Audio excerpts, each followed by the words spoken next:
comprendre la dureté de la vie des soldats de la Première Guerre mondiale, il faut saisir le fonctionnement des combats dans cette guerre de position. Le principe est très simple. Les tranchées françaises et allemandes se font face, uniquement séparées par un espace qui va de quelques dizaines à quelques centaines de mètres, le No Man's Land. Ces tranchées sont protégées par des barbelés, des mitrailleuses et des snipers. Les hommes qui y sont positionnés doivent aussi se protéger des bombardements par l'utilisation de casemates enterrées. Ce système de tranchées est répété plusieurs fois.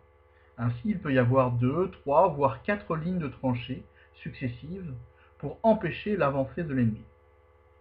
En retrait de ces lignes de défense, on trouvera les casernements pour le repos du soldat, l'artillerie, les postes de commandement avec les officiers, les hôpitaux de campagne pour soigner en urgence les blessés. La vie au front est faite de temps calme, où les soldats passent leur temps à entretenir les tranchées ou à écrire à leur famille, et de temps de très grande violence, les assauts. Ceux-ci sont de véritables boucheries. L'artillerie bombarde des heures durant les tranchées adverses, avant que les soldats massés en première ligne ne montent à l'assaut dans le No Man's Land. Là, la grande majorité des soldats seront fauchés par les mitrailleuses adverses et les bombardements de barrages. La plupart de ces assauts, quand ils arrivent jusqu'aux tranchées adverses, se terminent dans des corps à corps sanglants et sous la menace des attaques au gaz. La vie quotidienne des poilus est donc très dure, car entre deux assauts meurtriers, les soldats vivent dans la boue, la saleté et la mort des tranchées. En effet, les soldats chassent les rats et essaient autant qu'ils le peuvent de se protéger de la vermine qui les entoure, jusqu'au moment où ils pourront retourner au casernement, se laver, se nourrir plus convenablement et dormir sans crainte d'un coup de fusil ennemi. Ces roulements de la première ligne au casernement s'enchaînent ainsi de semaine en semaine et de mois en mois, car les permissions, les autorisations pour aller voir leur famille sont rares. On doit aussi comprendre que la Première Guerre mondiale n'est pas qu'une guerre de soldats et que toute la population a participé activement au conflit. En effet, ce que l'on appelle l'arrière est tout simplement l'ensemble du pays qui soutient les soldats du front.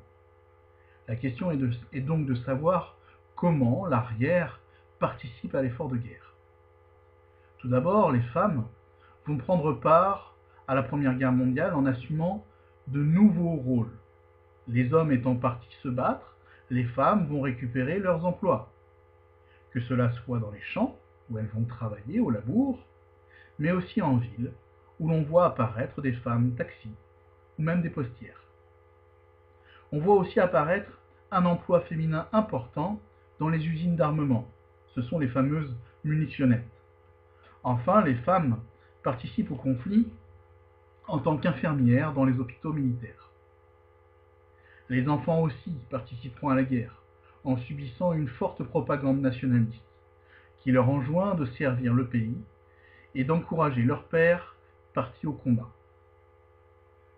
L'économie, surtout, est tournée vers la production d'équipements militaires et vers l'invention de nouveaux armements comme les gaz ou comme de grands canons. Ces dépenses sont payées par ce qu'on appelle des emprunts nationaux. Enfin, les hommes politiques se sont tous rangés dans ce qu'on appelle une union sacrée pour permettre aux soldats de vaincre l'ennemi allemand. Ainsi, ce sont tous les pans de la société, le politique, l'économique, les femmes, les enfants, qui sont tournés vers la guerre. Celle-ci est bien une guerre totale.